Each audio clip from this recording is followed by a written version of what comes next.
नमस्कार दोस्तों, मेरा नाम सचिन और मैं आपका एक बार फिर से ब्रिलियंट क्लासेस में स्वागत करता हूं। आज हम अध्याय 5 का बेसिक और प्रश्नावली 5.1 के कुछ क्वेश्चनों को हल करेंगे। तो क्वेश्चन हल करने से पहले हम बेसिक पढ़ते हैं।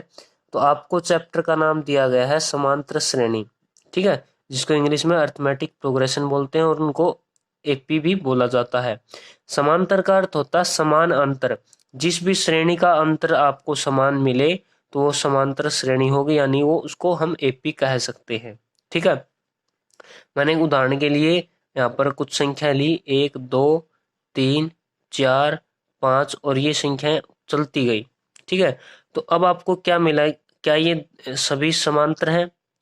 अब ये एक प्रकार से आपको श्रेणी दी गई है। अब आपको पता लगाना कि क्या ये श्रेणी समांतर है। अगर इनका डिफरेंस यानी इनका अंतर अगर समान होगा तो आप कह सकते हैं कि ये समांतर श्रेणी है। देखें, 1 और 2 में 1 की बढ़ोतरी है, 2 और 3 में 1 की, यानी कि हर बार आपने 1 1 की बढ़ोतरी की है, यानी कि ये क्या है, समांतर है। तो आप इसको समांतर श्रेणी कह सकते हैं। उसी प्रकार जैसे 2 4 6 8 10, क्या ये एपी है? जी बिल्कुल, क्योंकि क्या है, इनका अंतर हर बार आपको समान मिलता है, तो ये समांतर श्रेणी है। अब मैंने यहाँ पर लिया 1 3 4 6 8 और 11 और ये संख्या इसी प्रकार से आगे भी चलती रहेगी। तो ये आपको एक श्रेणी दी गई है। ठीक है, इसको आप श्रेणी कहेंगे। क्या आपको समांतर श्रेणी दी गई है? अब देखें कि 1 में अगर मैं 2 को जोड़ता हूं तो आपको 3 मिलेगा, कि 3 में मैंने 1 जोड़ा तो 4 मिला, 4 में फिर मैंने 2 जोड़ा और उसके बाद फिर +2 किया, उसके बाद फिर +3 किया, यानी कि इनका जो डिफरेंट है वो हर बार अलग अलग आता है। पहले 2 फिर 1, 2 2 फिर 3, तो इनका डिफरेंस यानी इनका अंतर अलग अलग है। तो आप कह सकते हैं कि ये श्रेणी है, लेकिन ये समांतर श्रेणी यानी कि एपी नहीं होगी। तो इसको हम इस प्रकार हम एपी पता लगा सकते हैं, और क्या कौन सी श्रेणी एपी नहीं है हम ये भी पता लगा सकते हैं।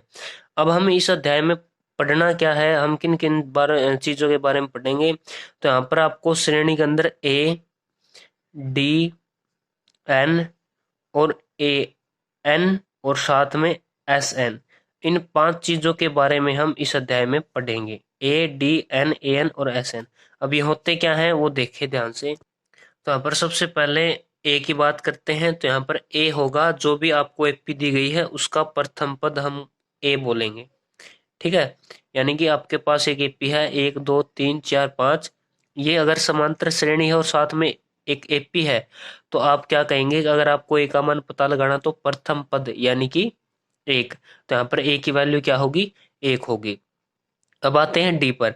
डी होता है डिफरेंस यानी कि सार्व अंतर, यानी सभी का समान अंतर होगा, तो वही क्या कहलाएगी, एपी। और एपी की पहचान एक ही है, अगर डी का मान हर बार समान आता है यानी सार्व अंतर उनका एक है, तो आप उससे एपी का पता लगा सकते हैं। तो यहाँ पर डी क्या होगा, समान अंतर। और डी निकालने के लिए फॉर्मूला का इस्तेमाल होता है कि जो पिछला पद होता है उसमें से मैं आगे वाला पद माइनस करता हूँ, यानी कि 2 में से 1 माइनस करो, 3 में से 2, 4 में से 3, 5 में से 4। अगर इनका अंतर समान है तो क्या होगा, डी का मान होगा। अब देखें, 2 में से 1 माइनस करेंगे, 2 माइनस 1 यानी कि आपको 1 मिलेगा। तो 1 ही 3 में से 2 हर बार आपको माइनस करने पर 1 मिलता है, तो आप कह सकते हैं कि ये डी का मान क्या होगा, 1। और ये क्या है, समान अंतर है, सार्व अंतर है। अब तीसरे नंबर पर आता है एन। एन होता है हमारे पास पदों की संख्या, पदों की संख्या, यानी कि आपके पास ये एक पद है। तो अगर मैं आपसे पूछूं कि इस एपी में आपको कितने पद दिए गए हैं, तो यहाँ पर मैंने लिखे हैं 1 2 3 4 5 पद। तो यहाँ पर मैंने उदाहरण के लिए लिखा 1 2 3 4 और चलता गया मैं, और आखिरी पद रहा मेरा 10। ठीक है, तो यहाँ पर आपसे पूछा जाए कि ये क्या समांतर श्रेणी है, जी बिल्कुल हाँ, समांतर श्रेणी है। तो इसमें आपको पदों की संख्या पता लगानी है। तो अगर आपको पदों की संख्या ज्ञात करनी है तो यहाँ पर आप n का मान ज्ञात करें, और यहाँ पर आप देखें कि 1 2 3 4 5 इस प्रकार 10 तक है, तो n का मान यहाँ पर कितना होगा, 10। तो आपको इस एपी में पदों की संख्या 10 मिलेगी। तो इस प्रकार n क्या है, पदों की संख्या। अब आते हैं आपके पास नंबर 4 पर है an। an भी पढ़ेंगे इसके अंदर। तो तो an होता हमारा अंतिम पद यानी कि आखिरी पद। किसी भी एपी का आखिरी पद क्या कहलाएगा? एन कहलाता है। यानी कि आपको ये एपी दिया गया है और इस एपी के लास्ट में क्या है, आखिरी में क्या है, 10 है। तो यहाँ पर आप एन का मान क्या निकाल सकते हैं? 10, क्योंकि ये क्या होता है, आखिरी पद होता है एन। ठीक है। और एसएन, एसएन होता है पदों का जोड़। क्या होता है? पदों का योग। जितने भी आपको पद दिए गए हैं उन पदों को अगर मैं जोड़ता हूं तो मुझे एसएन का मान मिलेगा। यानी कि अगर मेरे पास एक एपी है, 1 2 3, बस यही एक एपी है मेरे पास, तो इस एपी में एसएन का मान यानी इनके पदों का जोड़ ज्ञात करना, तो इनके क्या करेंगे, पदों को जोड़ देंगे। 1 2 3 और 3 6। तो ये एसएन का मान क्या निकलेगा आपके पास? 6, क्योंकि एक एपी का जोड़, पदों का जोड़ क्या कहलाएगा? एसएन कहलाएगा। ठीक है। तो इनके लिए फार्मूला होता है, एसएन ज्ञात करने का भी एक अलग फॉर्मूला है, एन ज्ञात करने का भी अलग फॉर्मूला है, ए डी और एन। ठीक है। यहाँ 5.3 और 5.2 के अंदर पढ़ेंगे, एन आपको पढ़ना है 5.2 के अंदर, और एसएन का इस्तेमाल आप 5.3 के अंदर पढ़ेंगे कि किस प्रकार करते हैं। ठीक है। तो प्रश्नावली 5.1 के अंदर आपको सिर्फ ए और डी के बारे में ही पढ़ना है। ए क्या कैसे निकालते हैं, डी कैसे निकालते हैं, और ए डी की मदद से आप एपी को किस प्रकार से बना सकते हैं, एपी को शो कर सकते हैं। तो आइए चलते हैं प्रश्नावली 5.1 का क्वेश्चन नंबर 1 की तरफ, कि प्रत्येक किलोमीटर के बाद टैक्सी का किराया, जबकि प्रथम किलोमीटर के लिए किराया 15 रुपए है। यानी अगर एक टैक्सी है वो क्या करती है कि 1 किलोमीटर दूर जाती शुरुआत वाला, ठीक है, प्रथम 1 किलोमीटर के लिए किराया कितना देता है? 15 रुपए लेता है। और आगे जो अतिरिक्त किलोमीटर होते हैं तो उसके लिए वो 8 रुपए चार्ज करता है। तो यानी कि प्रथम किलोमीटर के लिए किराया, प्रथम किलोमीटर के लिए किराया, तो प्रथम सिर्फ 1 किलोमीटर के लिए कितना किराया होगा? 15 रुपए होंगे। ठीक है। और जो अगले किलोमीटर के लिए, जो आप अतिरिक्त किलोमीटर चलते हैं उसके लिए कितना होगा? अगले यानी कि अतिरिक्त लिखेंगे, अतिरिक्त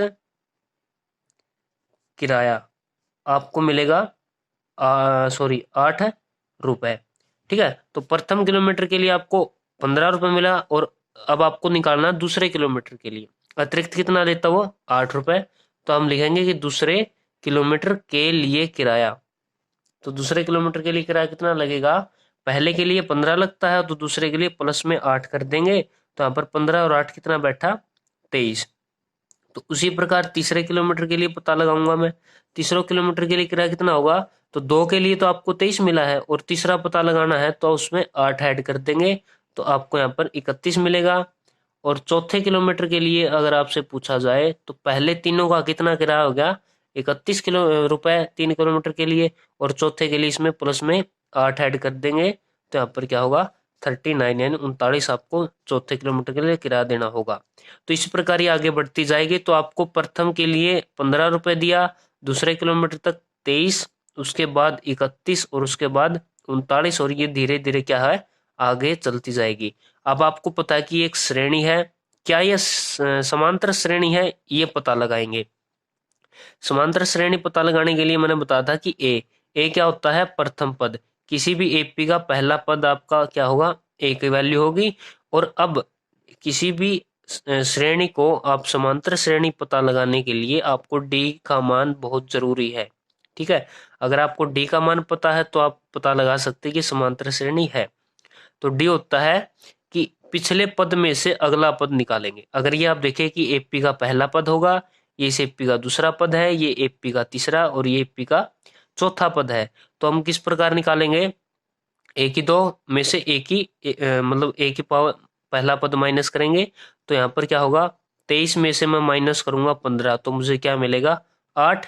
आगे देखते हैं डी, यानी कि एक ही दो में से ए माइनस करा तो एक ही 3 में से एक ही 2 माइनस करूंगा, यानी 31 में से 23 माइनस किया तब भी आपको 8 मिला। और आगे डी है, एक ही 4 में से एक ही पावर 3, यानी कि 39 में से अगर 31 माइनस किया तब भी आपको 8 मिला। यानी हर बार आपके पास क्या है? समांतर डी का मान आता है। तो आप कह सकते हैं कि ये क्या है, एपी है। ठीक है, यहाँ पर हमने एपी को शो कर दिया। तो इस प्रकार आप 5.1 के अंदर ए का और डी का मान पता लगाना सीखेंगे।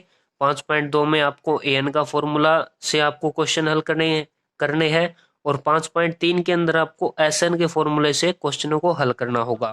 तो अगर आपको ये वीडियो अच्छी लगे तो इसे लाइक, शेयर और कमेंट करें। यह वीडियो देखने के लिए बहुत बहुत धन्यवाद।